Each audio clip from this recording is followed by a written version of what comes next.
Hola, ¿qué tal? Muy buenas tardes, como cada semana. Muchas gracias a todos por seguirnos en estas sesiones académicas de la Agrupación Mexicana para el Estudio de la Hematología. El día de hoy es una sesión extraordinaria y para darnos las palabras de bienvenida y a inaugurar este evento académico, el doctor Óscar Hernández Zamudio va a tener a bien darnos estas palabras. Adelante, por favor, doctor Óscar. Muy buenas tardes. Tal como lo comenta el doctor Carlos Martínez, el día de hoy tenemos una sesión extraordinaria, 14 de julio del 2021, y en esta ocasión vamos a tocar el tema de terapia de soporte en pacientes con neutropenia. Quiero agradecerles a la doctora Tania Aguado Vázquez y al doctor Roberto Villa Martínez, participación, su tiempo y el que nos permitan compartir con ellos sus conocimientos.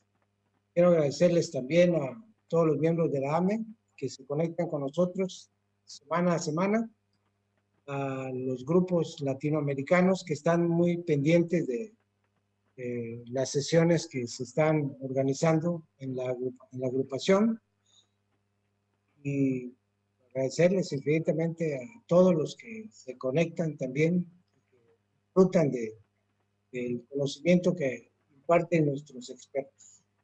Muchas gracias y adelante, doctor Martínez.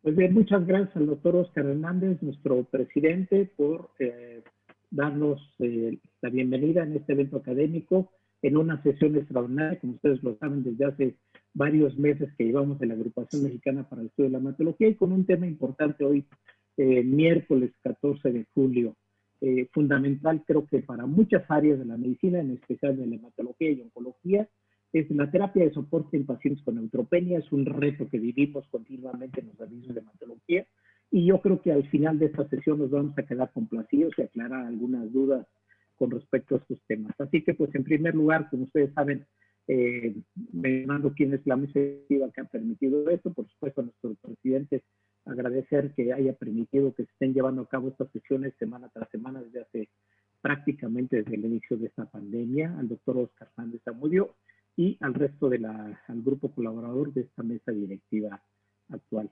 Igualmente, sabemos que se enlazan con nosotros diferentes asociaciones médicas y no médicas, tanto de México como de Latinoamérica, en esta organización que le hemos llamado el grupo HOLA, el cual agradecemos por supuesto que nos sigan. Igualmente a todos los colegios de hematología, asociaciones o sociedades de hematología del país, y por supuesto otro tipo de organizaciones, no necesariamente hematología, pero en áreas afines, tanto en el área de otras áreas de la medicina, áreas de laboratorio y por supuesto también incluso incluye al equipo de enfermería. Muchas gracias a todos por seguirnos semana tras semana. Igualmente a todos los colegas que son profesores titulares fundamentalmente de las escuelas de medicina que forman parte del programa universitario de especialidad médica en hematología. Así que pues agradecerles a cada uno y por supuesto de otras escuelas también que se unen a nosotros, que están llevando cursos, diplomados, agradecerles también que nos estén siguiendo en estas sesiones académicas y bueno, pues algunas somos enfáticos, pero bueno, insistir en algunas situaciones, un proyecto en el cual la determinación de inmunoglobulinas de cadenas pesadas es un proyecto que sigue vigente a través de un grant que ha dado un apoyo de la industria farmacéutica junto con AME para el diagnóstico de algunas enfermedades hematológicas. Y bueno, pues este es de los próximos eventos que tenemos. Vamos a estar anunciando hasta que se dé la fecha nuestro congreso número 62 de la Agrupación Mexicana para el Estudio de la Hematología, que se va a llevar a cabo en el mes de octubre. Ustedes pueden ver las fechas, 26 al 30 de octubre, en la ciudad de Aguascalientes. Bienvenidos. Está contratado el centro de convenciones. Entonces sabemos que hay un grupo de colegas o de áreas que ya están vacunados. Bueno, con todas las medidas pertinentes de seguridad, vamos a estar un grupo transmitiendo desde Aguascalientes y además, por supuesto, se va a seguir haciendo la transmisión vía online o vía digital para aquellos los quieran seguir el Congreso. Las inscripciones están abiertas, ustedes pueden ver ahí los costos del Congreso, entonces para que lo vayan agendando igualmente en la fecha, que es la última semana de octubre. Igualmente el próximo mes agradecer al presidente, el doctor Oscar, que ha permitido la difusión de este congreso organizado por el Comité de Trombosis y Hemostasia, que prácticamente lo tenemos los primeros días de agosto. Ustedes pueden escanear ahí, ver el programa y también con toda la información para la inscripción. Otros eventos que tenemos que nos han pedido su difusión, ¿no? Terapias avanzadas, células y genes, del 6 al 7 de agosto, del 20 al 21. Igualmente es un evento online, entonces nos han pedido la difusión, tal cual es como usted ve la promoción que aparece ahí. Igualmente el grupo uruguayo, los colegas uruguayos nos han pedido la difusión de su congreso, igualmente con mucho gusto lo hemos estado difundiendo, para los que quieran igualmente consultar el programa y solicitar la inscripción. Ahí aparecen las fechas, 1 al 3 de septiembre del 2021. Igualmente este otro evento que es a finales de septiembre, este meeting de leuquimia, es el 9º. Y bueno, estos son los próximos eventos que tenemos de la ANE. 28 de julio, anemia por secundario al efecto de la quimioterapia, que es mejor dar algunas terapias o dar hemotransfusión. Leucemia linfocítica crónica, 4 de agosto, la sesión ordinaria. Tratamiento y mantenimiento del linfoma indolente, 25 de agosto, 1 de septiembre, mieloma múltiple. Y bueno, vamos a continuar haciendo actividades hasta llevar a cabo el Congreso de Hematología. Y bueno, el día de hoy tenemos una sesión extraordinaria, interesante por supuesto, muy pocas veces tocada en sesiones del AME, pero bueno, muy oportuna por otro lado, y como ustedes pueden observar, terapia de soporte en pacientes con neutropenia. Tenemos dos invitados, en el cual agradecemos su presencia, al colega Roberto Villa Martínez y la doctora Tania Aguado Vázquez, así que les agradecemos, y unas líneas curriculares de cada uno de ellos. La doctora Tania Marcela, ella es médico hematólogo, jefa de piso del Hospital de América Sur. Ella además ha realizado una estancia formativa en el servicio de trasplante de células progenitoras hematopoyéticas de la Universidad Universitario Politécnico de la Fe en Valencia, en España. Además, hizo la alta especialidad en trasplante por el Instituto Nacional de Cancerología, y bueno, por supuesto es una experta del área de neoplasias hematológicas, así que pues agradecemos a la doctora Tania. Y bueno, pues el doctor Roberto Villa Martínez, muchas gracias también. Él es médico especialista en hematología.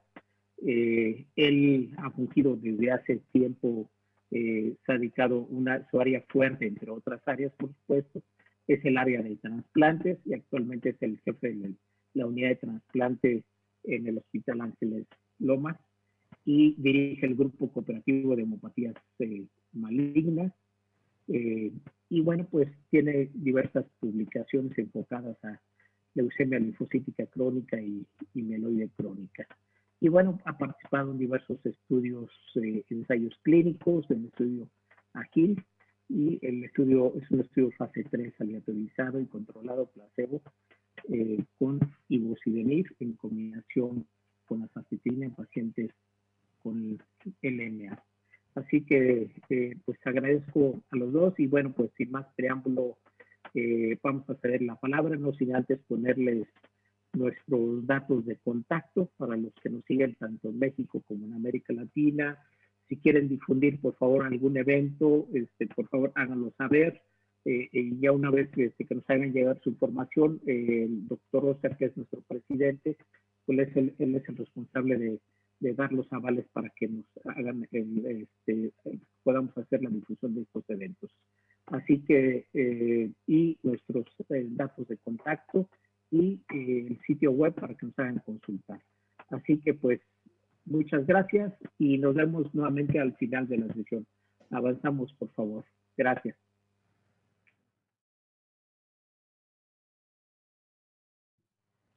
Muy buenas tardes a todos ustedes. Muchas gracias a, a la mesa directiva de la Agrupación Mexicana del Estudio de la Hematología por haberme hecho esta invitación a charlar esta tarde en un tema que es muy relevante en el sentido de que es uno de los problemas que nos enfrentamos día con día.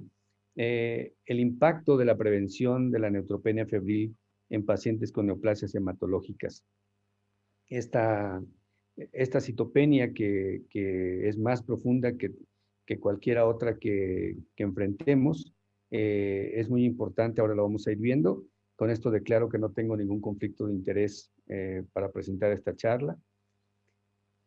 Entonces, la neutropenia febril, una consecuencia de la terapia citotóxica mayormente, pero también tomemos en cuenta que muchos de nuestros pacientes están afectados justamente de la médula ósea y las citopenias los acompañan a veces ya desde el momento del diagnóstico.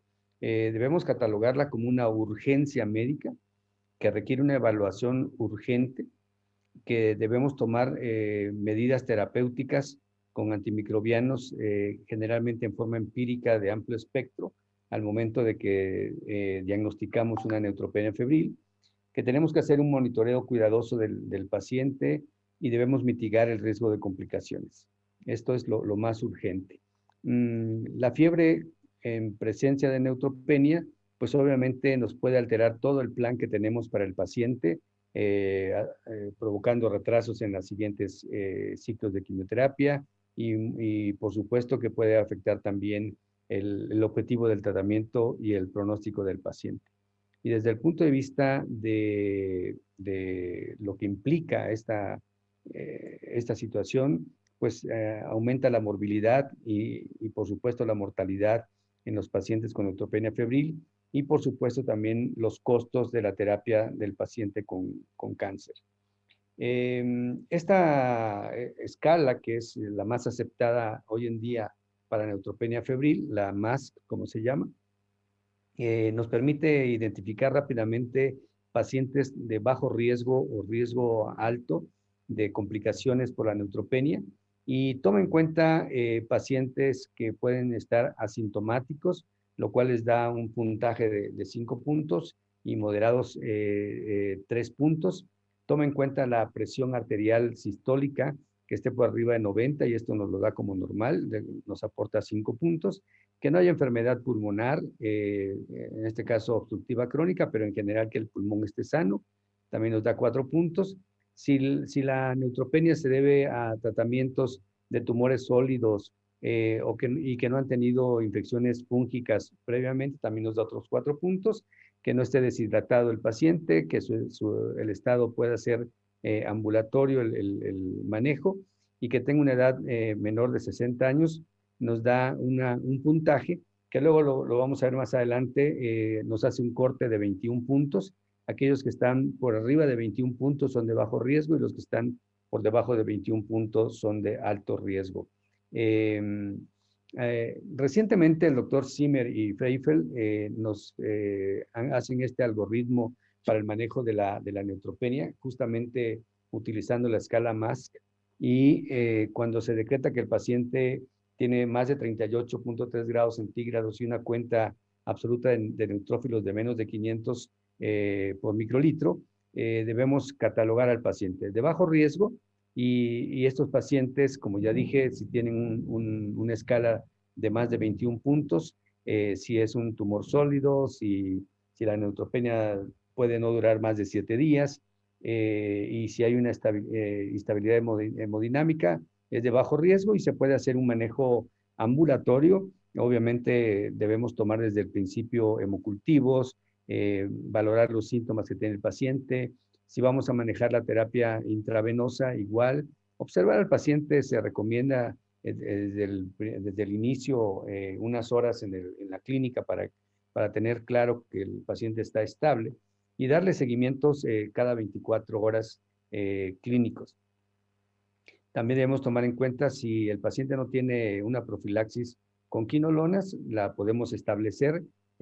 Tenemos varias, ciprofloxacino, levofloxacino, moxifloxacino, La combinación de ciprofloxacina con amoxicilina clavulanato la sugieren ellos, y aquellos pacientes que ya estaban en quinolonas deben pasar a tratamiento intravenoso, principalmente con cefepime. Los pacientes de alto riesgo que tienen un score de menos de 21, que tienen una hemopatía maligna o un trasplante de médula ósea en ese momento, y que por supuesto esperamos que la neutropenia sea de una duración mayor a 7 días. Estos pacientes se recomienda que se manejen hospitalariamente y por supuesto desde el inicio tomar los hemocultivos, manejar los síntomas y un monitoreo diario y por laboratorio. Las terapias empíricas de amplio espectro deben iniciarse, cefepime por supuesto, piperacilina, tazobactam, meropenem si es necesario.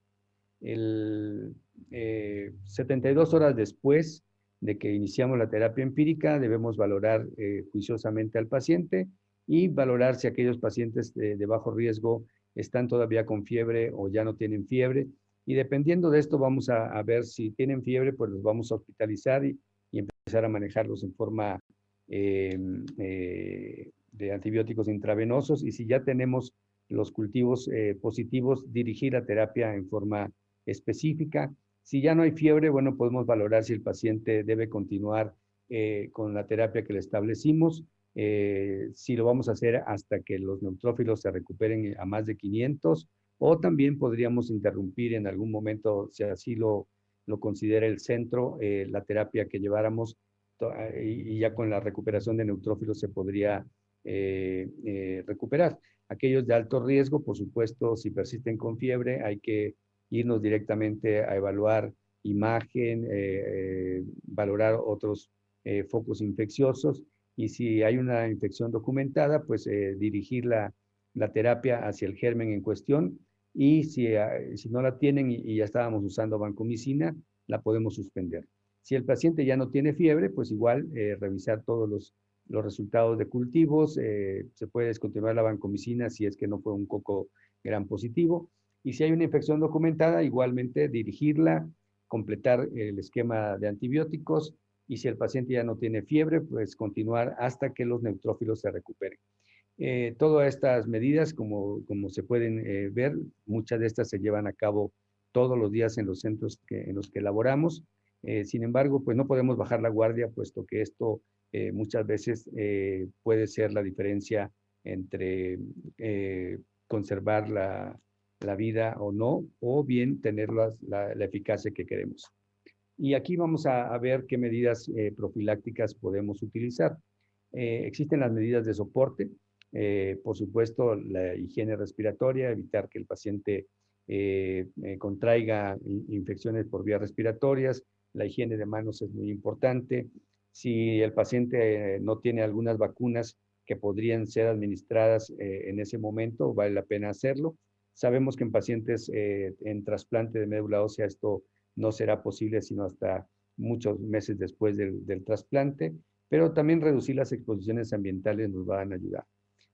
Contamos, por supuesto, para la neutropenia con los factores estimulantes de colonias, ya sea el filgrastim o el pegfilgrastim, y en algunos países, en México, en este momento creo que ya no contamos con el GM-CSF, pero también es un factor estimulante que puede ser favorable si lo contamos y lo tenemos que usar.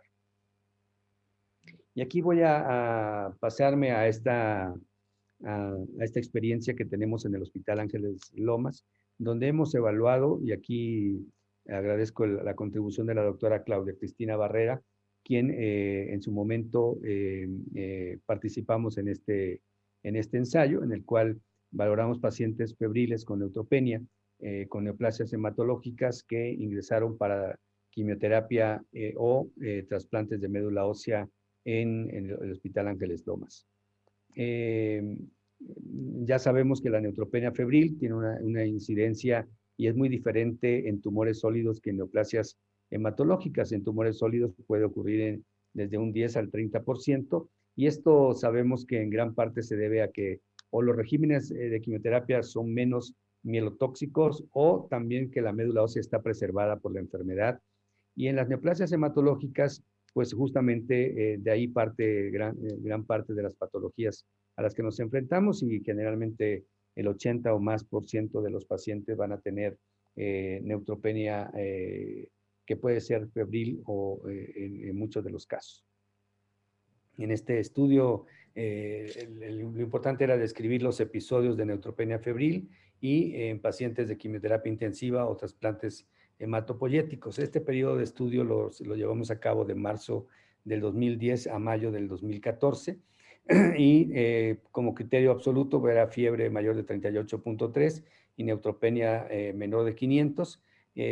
Los pacientes que ingresamos a este servicio son mayores de 16 años e ingresan, por supuesto, por quimioterapia por enfermedad hematológica o acondicionamiento para trasplante.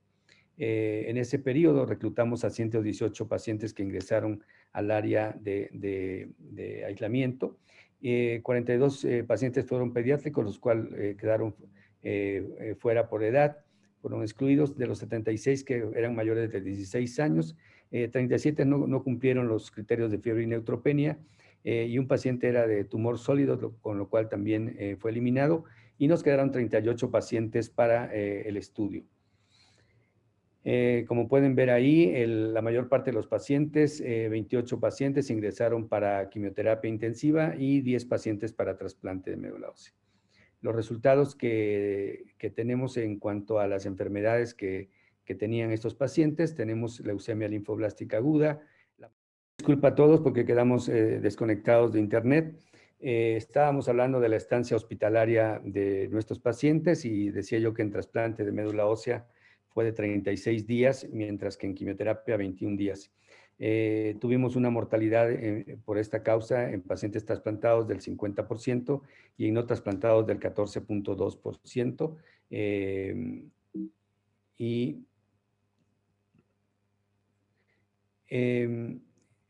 Siguiendo con la evaluación de la neutropenia febril, podemos decir que siguiendo la escala de MASC, tuvimos pacientes de bajo riesgo y de alto riesgo. Ahí pueden ver que en los pacientes no trasplantados, la mayor parte fue de bajo riesgo, y en los pacientes trasplantados tuvimos un poco más de pacientes con alto riesgo.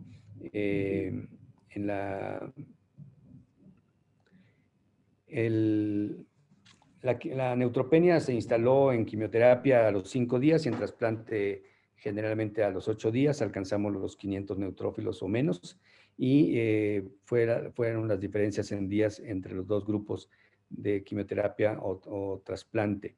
Los días de neutropenia en quimioterapia fueron 14.5 días, mientras que en trasplante fueron 18 días. Esto, como ya sabemos, es por los regímenes de acondicionamiento mieloablativos, pues es más prolongado y depende del tiempo en que injerten los pacientes. Desde el punto de vista del germen, la causa de la neutropenia, encontramos que la mayor parte de los pacientes fue por mucositis. Tuvimos un número de 8 pacientes con catéter. A partir del catéter tuvimos también 3% de neumonías, colitis neutropénica, aspergilosis en 4 pacientes, amibiasis en 1 y otras causas también estuvieron presentes. Desde el punto de vista de la biometría, hicimos aquí un promedio y encontramos que pues todos los pacientes tuvieron pancitopenia, tanto anemia, leucopenia y trombocitopenia, pero todos cubrieron la característica de neutropenia menor de 500. El manejo que se les dio fue, como todos saben, en el caso de la anemia y de la trombocitopenia, pues se manejaron con paquetes globulares o concentrados de aféresis, de tal manera que se cubrió esta necesidad. Todos sabemos que en la neutropenia no tenemos esta facilidad de la transfusión, aunque existe la transfusión de granulocitos, sabemos que está reservada para casos muy particulares. Pero sí, todos los pacientes recibieron factores estimulantes de colonias, en este caso filgrastim, en ese entonces de la marca Neupogen exclusivamente, y tuvimos un promedio de aplicación en trasplante de 9.8 días y en quimioterapia de 9.4, en total 9.6 días de factor estimulante. La terapia antimicrobiana fue variable, y en quimioterapia y en trasplante fue un poquito más diversa en quimioterapia que en trasplante, pero como ustedes pueden ver, pues antimicrobianos en combinación con antifúngicos fue predominantemente el manejo en cada uno de los pacientes. Los gérmenes aislados, porque todos se hicieron cultivos, pues tuvimos que el germen más frecuentemente aislado en el 45% fue la Escherichia coli, y el estafilococo epidermidis en el 17.1, que es prácticamente los gérmenes más frecuentemente encontrados pues en la gran mayoría de los centros. La Pseudomonas aeruginosa ocupó el 8.5%, y de ahí ya fue disminuyendo prácticamente a casos los otros gérmenes que se encontraron. En este caso podemos encontrar pues que la fiebre por neutropenia ocurrió en un 25 a 40% de estos pacientes. La enfermedad más frecuente como hemopatía maligna fue la leucemia mieloide aguda. La bacteremia asociada a catéter ocupó el 21%, y pues tuvo una alta mortalidad en pacientes post-trasplante de médula ósea. En conclusión, puedo decir que la neutropenia febril es una causa de morbilidad y mortalidad en nuestros pacientes por las enfermedades que tratamos, por la terapia citotóxica y por el trasplante, que pues sabemos que es un procedimiento terapéutico socorrido en estas patologías, que la introducción de los factores estimulantes de colonias debe ser parte integral del tratamiento, que si prevenimos con algunos antibióticos en forma profiláctica, pues obviamente podemos reducir la mortalidad y el uso de los factores estimulantes de colonias. Aquí es importante definir si los pacientes, en nuestro caso, todos los pacientes fueron hospitalizados, y obviamente no tomamos en cuenta pacientes que de pronto reciben quimioterapia y que se manejan en forma ambulatoria, y que muchas veces con solamente el factor estimulante de colonias pueden tener una ventaja como con esta complicación, y que no progrese a ponerlos en riesgo. Y por supuesto que el que cultivemos a los pacientes es algo muy importante desde los primeros momentos, porque es mejor que en lugar de una terapia empírica lo hagamos de una manera específica. Muchas gracias por su atención, y estaré pendiente de preguntas. Hola, pues muy buenas tardes. Muchas gracias a la AME por la invitación, y muchas gracias a todos sus miembros que nos regalan un ratito de su tarde y escuchan nuestras charlas. El día de hoy yo vengo a hablarles un poquito de cómo ha afectado la pandemia por COVID-19 en la atención de pacientes oncológicos, y qué nos regala hoy en día pues la tecnología para ayudarnos en el manejo de estos pacientes, sobre todo con respecto a la prevención de neutropenia febril inducida por quimioterapia. Como ya comentó el doctor Ovilla, pues es una complicación grave. Este es mi conflicto de intereses. Un segundo, voy a minimizar esto. Listo.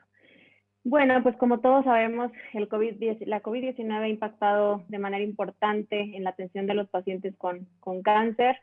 Ha sido verdaderamente un reto sin precedentes atender la hemato-oncología este año pasado y actualmente. Sabemos que los pacientes con cáncer son más propensos a infectarse por COVID-19 y también son más propensos a desarrollar las complicaciones graves de esta enfermedad. Ha habido necesidad tanto de modificar tratamientos que ya sabemos que son efectivos en respuesta a esta pandemia. A algunos pacientes se les tuvieron que disminuir la intensidad de sus quimioterapias, otros muchos dejaron de recibirlas, y ni hablar de la parte de trasplante de progenitores hematopoyéticos, que tuvo que ser suspendido en muchos centros durante casi todo un año, dejando a estos pacientes pues sin esa posibilidad de tratamiento. Esto hace que pues, la terapia de soporte sea un componente pues, aún más importante en el tratamiento oncológico para prevenir y manejar complicaciones como es esta neutropenia febril.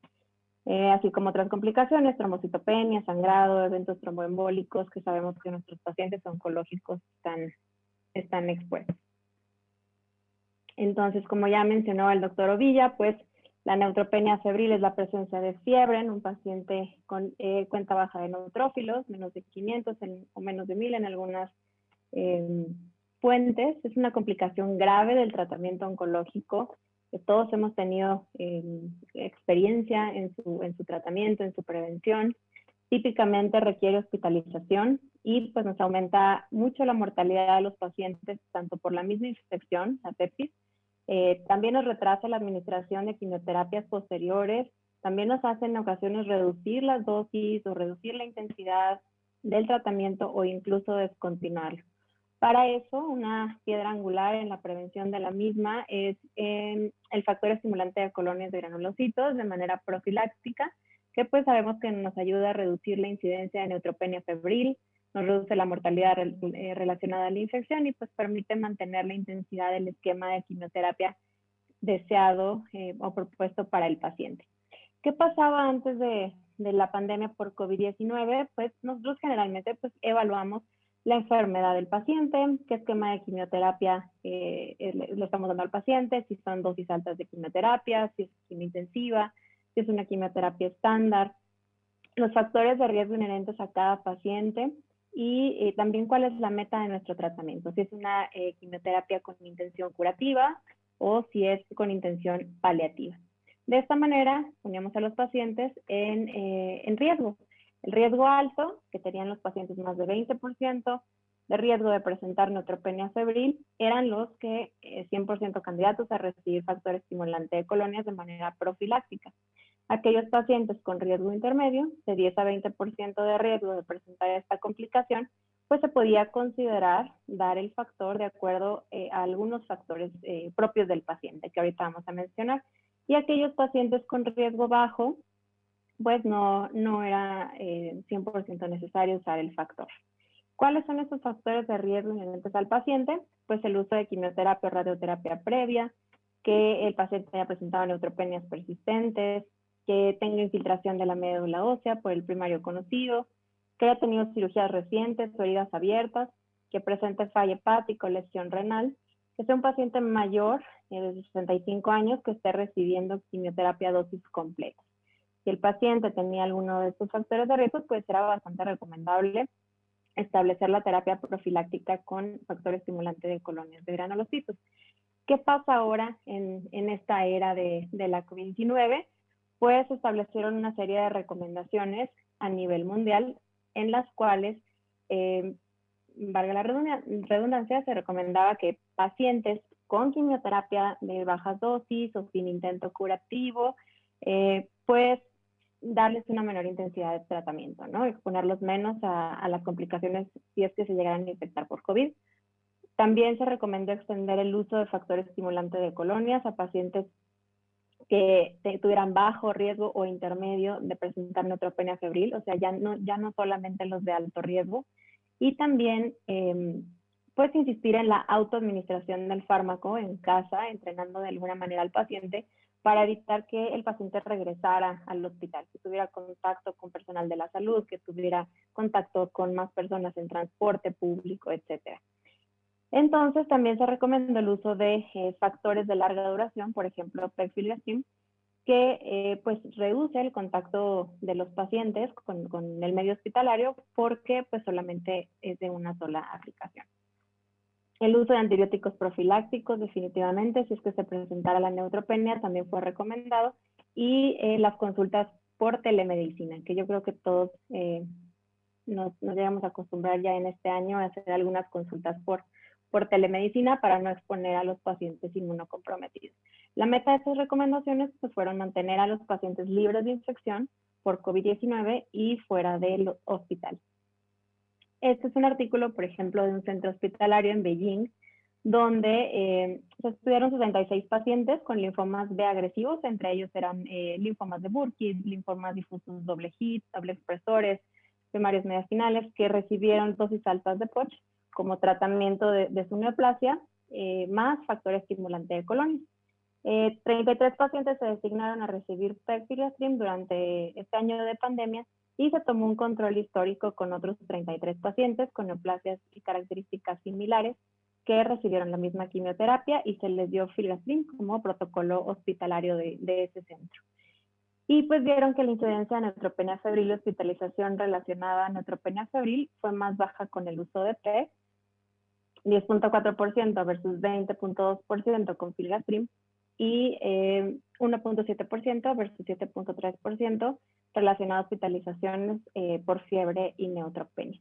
No es el artículo pues ideal por la metodología, pero nos hace pensar que muchos centros están encontrando la manera de pues exponer menos a los pacientes y de utilizar factores estimulantes de larga duración. Entonces, ellos concluyen que el uso de pegfilgrastim en su centro, en sus pacientes, puede simplificar el manejo de los pacientes oncológicos en cuanto a la prevención de la neutropenia sin sacrificar la eficacia del efecto preventivo de este fármaco. Entonces, también se vio que hay algo de controversia en cuanto al uso de factor estimulante en pacientes con alto riesgo de infección por COVID-19, como son los pacientes oncológicos. Debido a un concepto teórico que dice que el factor estimulante pudiera generar la producción de citocinas inflamatorias y que pudiera aún causar más daño a nivel pulmonar de estos pacientes. Esto se mantiene como un concepto meramente teórico, sin embargo, sí hay un warning, tanto en las guías internacionales como en los documentos de prescripción de medicamentos, en la administración de PEG en este tipo de pacientes que pues les pudiera dar, aumentar un SIRA por eventos adversos pulmonares. Entonces, como ya mencionamos un poquito, el pegfilgrastim, pues ya todos lo conocemos.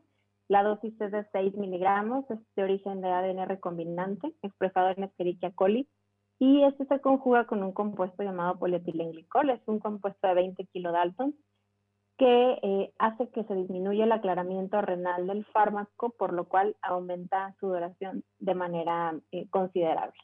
Este funciona igual que otros factores estimulantes en cuanto a que induce la proliferación y diferenciación de precursores mieloides y posteriormente pues va a aumentar la cuenta de neutrófilos en sangre. La concentración de este fármaco la alcanzamos de 16 a 120 horas después de su administración. Su distribución es meramente en el compartimiento plasmático y la eliminación pues es muy interesante porque debido a que este peso molecular tan elevado disminuye el aclaramiento renal, pues la depuración de PEG es casi 100% mediada por neutrófilos. Entonces, como vemos aquí en esta gráfica, conforme se van aumentando las cuentas de neutrófilos en sangre, así también la concentración del fármaco en el paciente. Aquí vemos una gráfica un poco más clara en cuanto a la eliminación. A comparación del filgrastim, que su eliminación es renal, debido a que su peso molecular es menor, su administración pues también es diaria, de 10 a 11 días, y también se elimina cierta parte vía neutrófilo. Sin embargo, el pegfilgrastim es 99% su eliminación por los neutrófilos, ya que se encuentra disminuido el aclaramiento, como ya mencionamos. Entonces, tanto la NCCN como ASCO, como asociaciones europeas, pues recomiendan su administración simultánea con quimioterapia, su administración 24 horas después de la quimioterapia, ya que si lo administramos de manera simultánea, pues podemos eliminar estos precursores, los hacemos susceptibles a la destrucción por la quimioterapia citotóxica que se está administrando. Entonces se recomienda administrarlo 24 horas después de la quimioterapia. Y pues aquí en estas grafiquitas podemos ver de esta manera, si lo administramos al día siguiente de la quimioterapia, como el NADI de los neutrófilos pues es menos pronunciado a que si lo administramos el mismo día de la quimioterapia, donde podemos hacer susceptibles a estos precursores que estamos estimulando. Y esto pues se va repitiendo conforme pasan los ciclos de la quimioterapia, segundo, tercero, etc. Entonces, ya que hablamos de la importancia de la prevención, de la gravedad de esta complicación, pues, ¿qué nos está ofreciendo la tecnología últimamente? ¿Qué se ha creado, qué se ha inventado para tratar de facilitar al paciente que se le administren estos fármacos sin tener que exponerse? Pues tenemos a OBI. OBI viene de On Body Injector, es una manera de administración automática de pegfilgrastim, y pues está indicado para pacientes adultos que se sientan cómodos con las instrucciones de uso, que son bastante sencillas, y que no tengan alergia a acrílicos. ¿Por qué alergia a acrílicos? Porque el pegamento de este pequeño dispositivo que ustedes pueden ver en pantalla es derivado de acrílicos. Entonces, ¿cuál es la meta del uso de este dispositivo? Pues ayudar a pacientes que tienen problemas de transporte, que les es difícil trasladarse a los hospitales o a lugares donde haya personal de la salud para que les apliquen su factor. También, por ejemplo, exponerlos a menores riesgos en cuanto a COVID-19, y pues también mejorar un poquito la operatividad. Sabemos que a veces en ciertos hospitales es complejo, ¿no? El personal de fin de semana, día festivo, etcétera, y pues facilitar esta parte para el paciente, que se lo aplique en su casa de una manera mucho más fácil. Entonces, aquí podemos ver el kit, como viene en una cajita con el dispositivo, y viene con una jeringa prellenada. Aquí podemos ver la vista frontal y la vista trasera del dispositivo. Realmente es muy pequeñito. Aquí podemos ver la ventana de inspección de la cánula, donde podemos ver la aguja y la cánula. Aquí tenemos el indicador de llenado. Si la marquita está en el 100% es que está lleno, si está en el 0% es que está vacío. Y por aquí vamos a tener una luz de estado que nos va a estar indicando cómo está el proceso de administración del fármaco. En la parte trasera tenemos este pequeño ojito donde es el puerto de llenado.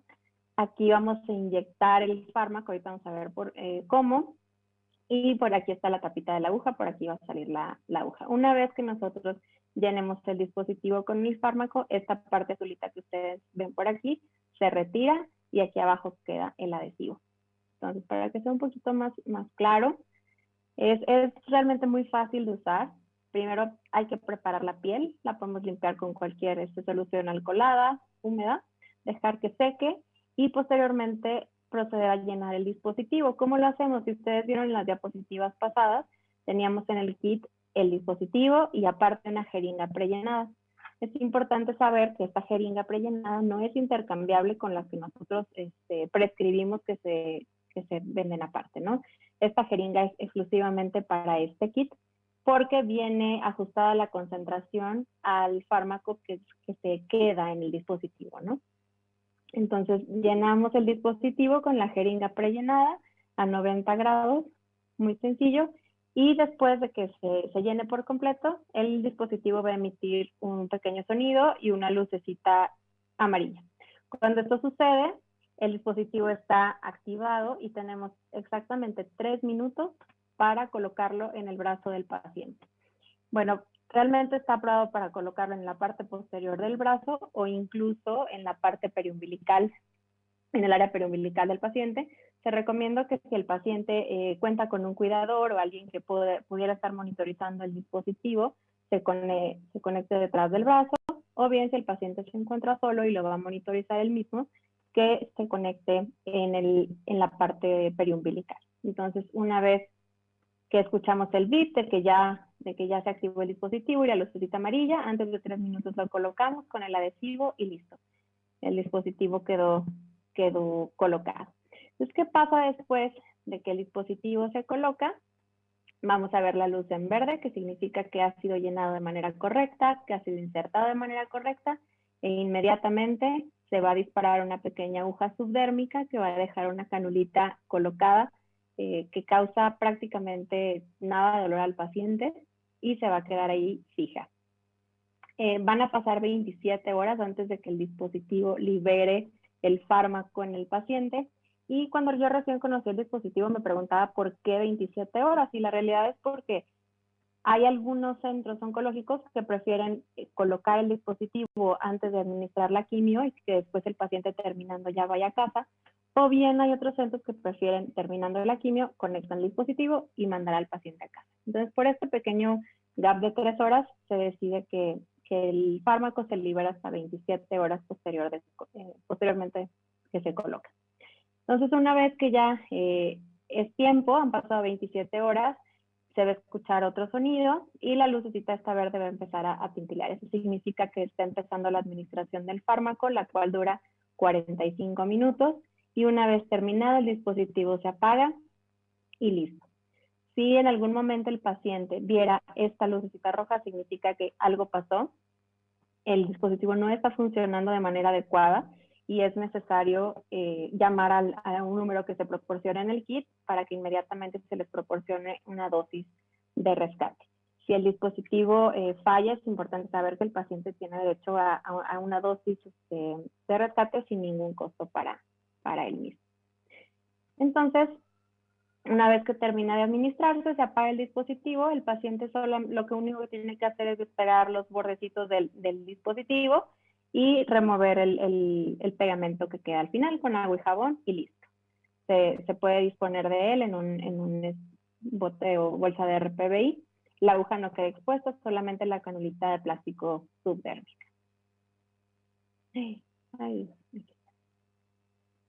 Entonces, ¿qué precauciones se debe de tener para los pacientes que usan este dispositivo? Realmente casi nada. El paciente puede hacer su vida normal, puede realizar deporte, puede bañarse, puede salir de casa.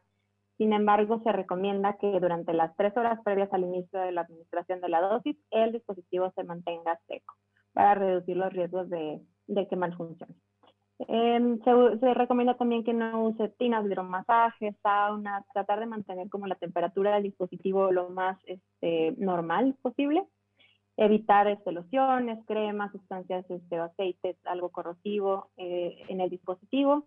Evitar, sobre todo cuando está colocado a nivel abdominal, que se presione como cinturones, pretinas, ropa muy ajustada y pues evitar ejercer presión en el dispositivo cuando lo trae puesto el paciente. Y definitivamente, pues sí se recomienda que el paciente esté monitorizando de vez en cuando el correcto funcionamiento, que como ya les mencioné en las diapositivas pasadas, solamente es viendo que la luz verde está encendida y eso significa que el dispositivo está funcionando de manera normal y no tiene ningún problema. Entonces, ¿qué diferencia hay entre usar el Pegfilgrastim de la jeringa prellenada que todos ya conocemos a usarla con el dispositivo, con OBI? Realmente ninguna. La farmacocinética ha sido comparable entre la inyección manual y OBI después de una dosis de 6 miligramos en sujetos sanos y lo podemos ver aquí en la gráfica.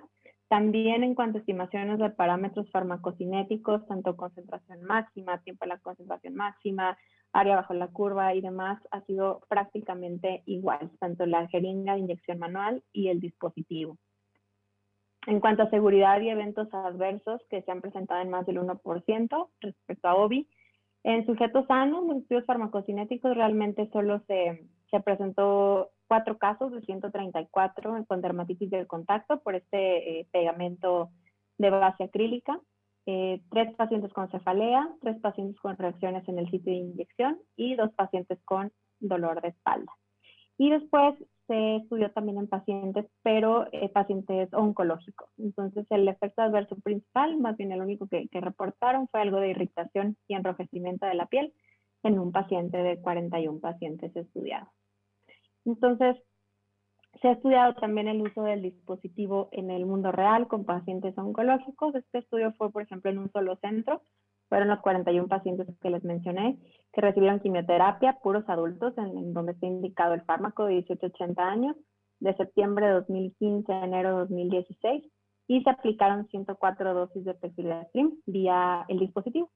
Entonces, 48 horas después de que se aplicó, se contactaba a los pacientes y se les hacía una encuesta en cuanto al dispositivo, la administración de la dosis, y 4 meses después se les volvía a contactar para consultar sobre todo la satisfacción en cuanto a la experiencia del uso del dispositivo. Porque pues realmente nosotros lo podemos ver pues muy sencillo, pero el que realmente lo va a utilizar es el paciente.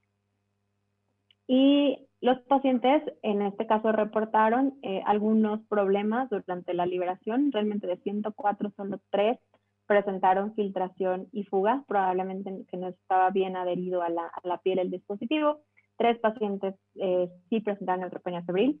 Un paciente presentó fallo franco en el funcionamiento, es decir, la dosis no fue administrada y tuvo que contactar al proveedor para su dosis de rescate.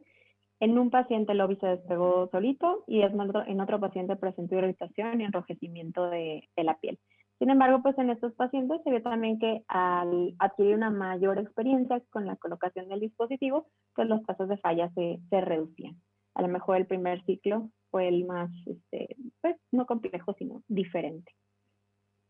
Y en las gráficas, pues vemos que el 75% de estos pacientes estuvieron muy satisfechos con el uso del factor estimulante en esta presentación de dispositivo de liberación automática, lo cual pues es bastante bueno. Entonces, como reflexiones finales, la prevención de la neutropenia inducida por quimioterapia, sobre todo en estas épocas de pandemia, pues es fundamental y siempre será fundamental. Este dispositivo me parece que es una buena opción de administración del factor para evitar la exposición de los pacientes al personal de la salud, al ambiente hospitalario, y no solamente esto, sino a transporte, a riesgos. Mejora la adherencia al medicamento y pues realmente los pacientes han quedado satisfechos con su uso. Y pues hoy más que nunca hacer énfasis en las medidas de higiene, los cuidados, la cultura preventiva, tanto con nuestros pacientes oncológicos, nuestras familias y nosotros mismos. Y yo les agradezco mucho la atención que me prestaron y estoy disponible para cualquier duda o pregunta.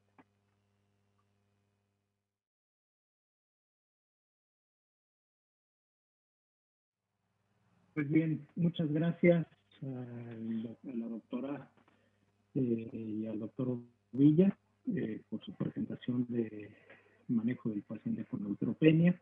Bueno, antes déjenme decirles algunas cifras importantes de la numeralia de la sesión del día de hoy. Bueno, tenemos 571 personas enlazadas en nuestra plataforma a través de AME y casi 50 personas conectadas a través de nuestras redes sociales. Y bueno, por supuesto, independientemente de agradecer a todos los que se enlazan, por supuesto, pues el mayor parte es de México, de la Ciudad de México, sin embargo, pues también un número importante de Jalisco, Puebla, Estado de México, Michoacán, Veracruz, Oaxaca, Nuevo León, Chiapas, los primeros 10, muchas gracias. Y bueno, también comentarles igualmente cada vez un número más importante de colegas de América Latina, de Perú, por supuesto, que cada vez nos siguen más y les mandamos un cordial saludo, igualmente a nuestros colegas de Bolivia, Argentina, por supuesto, también Cuba, les mandamos un abrazo solidario, Paraguay, Salvador, Ecuador, Nicaragua, Guatemala, Colombia, República Dominicana, Venezuela, Honduras, Costa Rica y una persona de Italia. Así que pues muchas gracias a todos por seguirnos en estas transmisiones que seguimos haciendo y que siguen siendo esta motivación. Bueno, tenemos varias preguntas, algunas son muy similares, entonces permítanme hacerles llegar la primera pregunta. Es con respecto a los scores, doctor Roberto. Sí. Aquí una de las primeras preguntas, ya es que tú sacas el score de más, habla un poco acerca de la sensibilidad y sensibilidad que pudiera tener este score y si tiene y qué valor tendría el otro score de CISME. No sé si podrías hacernos algún comentario en relación a esto, por favor, doctor Roberto. Sí, gracias por la pregunta. En particular, nosotros estamos muy familiarizados con la escala MASC y la verdad hemos tenido muy buena correlación predictiva en catalogar a los pacientes de bajo riesgo o alto riesgo. Es por eso que en este estudio que les acabo de presentar, utilizamos esta escala y la seguimos utilizando. Claro, después de los resultados que yo les presenté, hicimos toda una correlación de cosas, volvimos a cambiar protocolos y ahorita estamos llevando a cabo el siguiente estudio donde consideramos que nuestros resultados van a ser mejor. Entonces, en este momento, para mí en particular, como es la herramienta que usamos día a día, no podría yo decir con respecto a la otra escala Cisne que también es favorable, pero no la tenemos en nuestra práctica.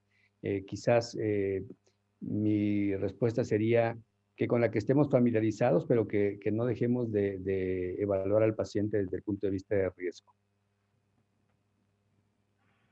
Okay, de acuerdo. Hay otra pregunta, igualmente, doctor Roberto. Dice, hay evidencia que los factores estimulantes de colonias son efectivos en neoplasia hematológica. Si la fiebre cede a las 72 horas y vamos, el paciente no hay criterios de que se haya agravado, no se documenta a las 72 horas al menos un crecimiento preliminar en los cultivos, ¿se sugiere suspender o seguimos con la terapia de antibióticos, Roberto? En lo personal, nosotros hoy en día persistimos hasta la reaparición de los neutrófilos. Sin embargo, hay otras opiniones con respecto a suspender la terapia o descontinuar la vancomicina si de pronto se había utilizado.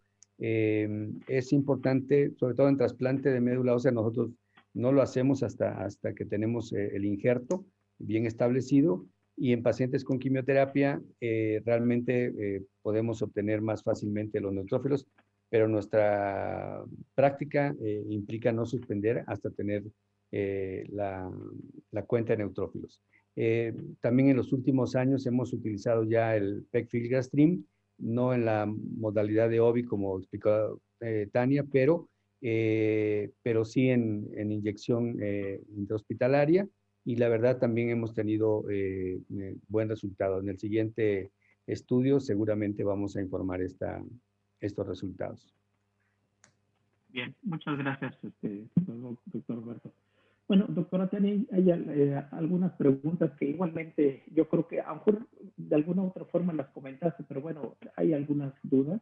Yo creo que vale la pena enfatizarlas. Desde cuál es la indicación del uso del factor estimulante de colonias, mecanismo de acción, y por otro lado es cuáles son los eventos adversos más comúnmente vistos con el factor estimulante de colonias, el convencional y el pegilado. Si quieres hacer nuevamente, claro, pues es parte de todo el tema, pero una recapitulación, por favor. Claro, doctor. La indicación principal pues es la prevención de la neutropenia febril en pacientes adultos de tumores sólidos, neoplasias hematológicas que presenten para prevenir neutropenia asociada a quimioterapia, a excepción de leucemia mieloide crónica y síndrome mielodisplásico. Todas las demás neoplasias son una indicación para uso de PEG. Los principales efectos adversos que se presentan son dolor óseo, dolor de cabeza, de esta citocina que les estamos inyectando, ¿verdad? Pero fuera de ahí, efectos, por ejemplo, como esplenomegalia, infarto esplénico, ruptura esplénica, son raramente presentados, sobre todo con una dosis, que es la que se da. Y fuera de estos dos efectos, pues nada, doctor, es todo. Ok. Bueno, algo más es alguna recomendación, igual lo comentaste, pero bueno, yo creo que vale la pena igualmente enfatizarlo. ¿Qué día sería el ideal de, por ejemplo, en un paciente que está con un paciente con leucemia, ya sea linfoblástica aguda o mieloblástica, aunque la pregunta es específicamente en el caso de mieloblástica, ¿cuál sería el día que dicen la mayor parte de los protocolos de iniciar la terapia con este tipo de factores? Pues en teoría es iniciada 24 horas después de la quimioterapia. Hay centros que lo usan incluso al término de la terapia el mismo día. Sin embargo, este efecto de la quimioterapia de ese momento, la citotoxicidad, puede incluso llegar a afectar los precursores que se pudieran estar estimulando justo después de haber iniciado la terapia con PEG. Entonces sí se recomienda que no sea durante la quimio, que no sea el primer día de la quimio, sino más bien 24 horas después de haber terminado la quimioterapia. Que ya ese efecto citotóxico pues va en descenso. Vale. La indicación de estos factores, por ejemplo, en otro tipo de patologías, anemia plástica, valdría yo creo que la pena enfatizar, o en síndromes melodisplásicos, dejaría esto porque, bueno, Roberto ha manejado muchos síndromes melodisplásicos, pero bueno, cualquiera de los dos. Adelante, Roberto, si es tan sencillo. Sí, en síndrome mielodisplásico, en pacientes que tienen neutropenia, es una indicación siempre y cuando estemos en los síndromes, de acuerdo al IPCCR, de muy bajo o bajo riesgo. Es una de las medidas. Entonces, se implementa con facilidad. En los pacientes de alto riesgo, solamente que estén ya controlados ya sea en regímenes de hipometilantes y donde haya más seguridad de utilizarlos. La presencia de blastos pues, hace una circunstancia un poco adversa de utilizarlos con libertad. Igualmente en las leucemias mieloides agudas, donde no hay remisión completa, pues se prefiere no utilizarlos. Pero en síndromes mielodisplásicos, en riesgo bajo, se puede utilizar con seguridad. En anemia plástica sugerirían... En la anemia plástica tenemos ahí que usarlo en combinación. Realmente las respuestas son pobres si el paciente no tiene una respuesta a la terapéutica que le hayamos implementado. Por supuesto que en ese caso es, digamos, una indicación directa, pero la respuesta no siempre va a ser la que nosotros quisiéramos, como lo vemos en una médula que tiene capacidad de proliferación. Perfecto. Ok. Pues déjame ver si hay alguien que ha llegado ahorita a alguna otra pregunta para ustedes. Yo creo que en general creo que se han aclarado la mayor parte de las preguntas, además de, por supuesto, de hacerles las felicitaciones en este aspecto por la plática. Así que bueno, pues no me restaría a mí más que pedirle al doctor Roberto y a cada uno de ustedes que en un minuto pudiéramos hacer un resumen, como así decimos, finalizando como mensajes para llevarse al hospital, para reflexionar, Roberto. Sí, sin duda que en esta patología de la neutropenia febril, como dije al principio, es una urgencia médica. Debemos actuar en ese sentido, no perder tiempo en la toma de cultivos, en encontrar el germen, en determinar si se establece o no una patología infecciosa, indicar los tratamientos, si tiene una terapia profiláctica, cambiar rápidamente de régimen, y si no, las quinolonas son una buena opción. Y cefepime hoy en día es la terapia intravenosa indicada, un poco ya distante de las guías anteriores que se utilizaba un aminoglucósido y un beta-lactámico. Con cefepime podemos tener una cobertura bastante amplia.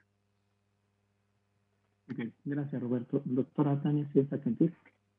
Por mi parte, pues me gustaría que todos se llevaran a casa la conciencia de que la neutropenia febril es una complicación grave de un tratamiento que todos nosotros damos y que pues esta era de pandemia ha venido a poner a nuestros pacientes oncológicos en un riesgo especial.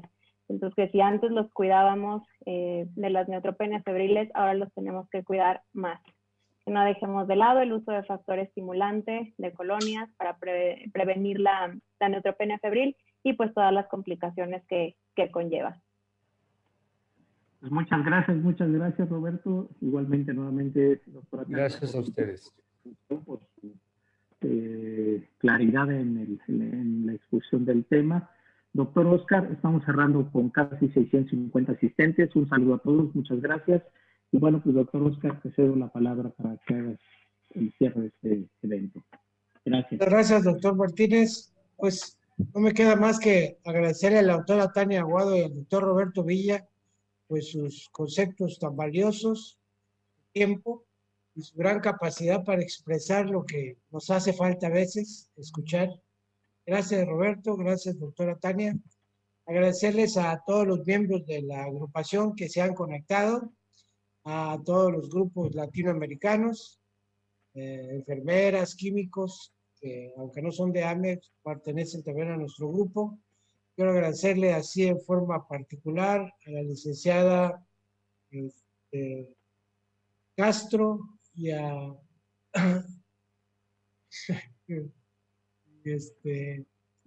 a la licenciada Montserrat de la Teja por el apoyo tan importante que nos dan en la logística de estos eventos. Agradecerle a Amgen su patrocinio en este evento y desde luego a JC Innovation por la transmisión del evento. Muchísimas gracias y les deseo muy buenas noches. Gracias, buenas tardes.